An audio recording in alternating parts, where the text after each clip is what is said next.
The acceleration time plot of a particle starting from rest moving on a straight line is shown in figure. For given time interval, तो हमें ये चार option check करने हैं. Now हमें पता है कि a की वैल्यू होती है dv अपॉन dt. हम लिख सकते हैं dv upon dt is equal to a. So ये टर्म फिर dv इज इक्वल टू आ जाएगा a dt और फिर इसको दोनों साइड इंटीग्रेट करते हैं. तो जब इसको इंटीग्रेट करते हैं तो ये जो टर्म होता है वो चेंज इन वेलोसिटी के बराबर होता है. This is change in velocity. और ये जो चीज होती है that is area under eighty curve. So area under eighty curve हमें क्या देता है? Change in velocity. सो यहाँ पर ये ऊपर वाला एरिया पॉजिटिव होगा यानी पॉजिटिव चेंज इन वेलोसिटी और नीचे वाला एरिया नेगेटिव होगा मतलब नेगेटिव चेंज इन वेलोसिटी. तो एक सिचुएशन हम ले लेते हैं. इस सिचुएशन में पार्टिकल स्टार्टिंग फ्रॉम रेस्ट है. तो सपोज करो हमारे पास एक पार्टिकल है जो रेस्ट से स्टार्ट होता है. तो इसकी जो इनिशियल वेलोसिटी है that is 0 metre per second. Initial velocity suppose करो 0 मीटर पर सेकेंड. देन इसका चेंज इन वेलोसिटी 80 ग्राफ के नीचे का एरिया होगा मतलब ये वाला एरिया होगा. अब ये पॉइंट हमें पहले एनालाइज करना है. तो ये पॉइंट एनालाइज करने के लिए अगर इन ग्रीन वाले ट्राइंगल और रेड ट्राइंगल को देखोगे तो ये साइड्स बराबर है यानी ये भी 10 है और ये भी 10 है. तो ऑब्वियसली ये साइड्स भी बराबर होनी चाहिए. तो मिडिल पॉइंट इसका 10 होना चाहिए है ना.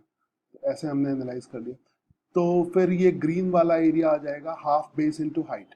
तो बेस कितना है? 10 के बराबर, हाइट 10 के बराबर है. तो हाफ 10 इंटू 10 मतलब 50 आ जाएगा. तो प्लस 50 ऊपर आएगा और इधर माइनस 50 आएगा. रेड वाला minus 50. Half base 10 into height minus 10. तो दिस विल बी माइनस 50. सो अगर हम इसको एनालाइज करें तो इस पार्टिकल की चेंज इन वेलोसिटी है 50 मीटर पर सेकेंड यानी 10 सेकेंड में इसकी change in velocity 50 metre per second है. इसका मतलब ये हुआ कि ये 10 सेकेंड के बाद इसकी वेलोसिटी हो गई कितनी? 50 metre per second. That means अगर कलर चेंज हो गया दैट मीन्स यहाँ पर अगर 0 सेकेंड लेते और यहाँ पर 10 सेकेंड लेते और यहाँ पर वेलोसिटी इसकी कितनी आती है? 50 metre per second. 50 metre per second 50 metre per second. Then after क्या होता है? फिर नेगेटिव 50 मीटर पर सेकेंड का चेंज इन वेलोसिटी होता है यानी ये प्लस 50 है और उसमें change in velocity negative 50 metre per second है. इसका मतलब ये हुआ कि एक बार और चेंज इन वेलोसिटी होगा नेगेटिव 50 मीटर पर सेकेंड यानी प्लस 50 में माइनस 50 मीटर पर सेकेंड और ऐड करोगे तो दैट मीन्स फाइनली इसकी वेलोसिटी कितनी हो जाएगी? 0 metre per second. 0 metre per second because change in velocity is minus 50 metre per second. तो कुछ इस तरह का सिनेरियो है और ये खत्म होगा 20 सेकेंड पे. अब ऑप्शन देख लेते हैं. पहला ऑप्शन क्या है? The particle has zero average acceleration. Average acceleration क्या होता है? Change in velocity upon time interval. अगर हम एवरेज एक्सेलरेशन का फॉर्मूला लिखे that is change in velocity upon time interval.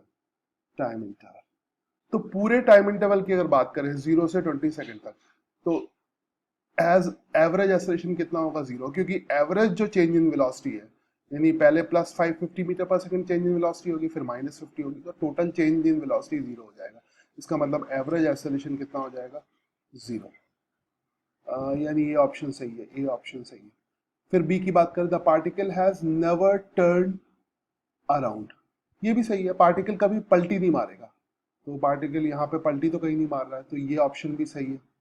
B भी सही है. The particle has zero displacement. तो ये तो गलत है क्योंकि इसका डिस्प्लेसमेंट तो है. जीरो डिस्प्लेसमेंट तब होगा जब पार्टिकल वहीं पे वापस आ जाएगा. तो ये ऑप्शन गलत हो गया. फिर डी ऑप्शन है the average speed in the interval 0 से 10 second same as the average speed. Average speed होता है total distance upon total time. Total distance upon total time तुम्हें निकालना है 0 से 10 सेकेंड में फिर 10 से 20 सेकेंड में. ये ऑप्शन इस सवाल को बहुत डिफिकल्ट कर देता है क्योंकि अगर एक्चुअली में निकालने जाओगे तो dv अपॉन dt है. a is equal to dv upon dt है तो v को t के टर्म में निकालना पड़ेगा और a भी यहाँ पे वेरिएबल है. फिर v को डिफरेंशिएट करेंगे dx अपॉन dt उससे डिस्टेंस निकलेगा. तो ये अपने आप में बहुत लंबा सवाल हो जाएगा। तो हम यहाँ पर गेस कर सकते हैं कि 0 से 10 सेकंड और 10 से 20 सेकंड तक सिमेट्रिकल ट्रैक है, मतलब एक जैसा ट्रैक है। 0 से 50 वेलोसिटी इंक्रीज हो रही है, फिर 50 से 0 डिक्रीज हो रही है। इसका मतलब ये डिस्टेंस और ये डिस्टेंस सेम होनी चाहिए, और अगर डिस्टेंस सेम है तो एवरेज स्पीड भी सेम होनी चाहिए। मगर इसको एक्चुअली कैलकुलेट करोगे तो ये काफी लंबा हो जाएगा। तो फिलहाल तो हम इसमें गेस करके ही बोल सकते हैं कि डी ऑप्शन भी सही होगा।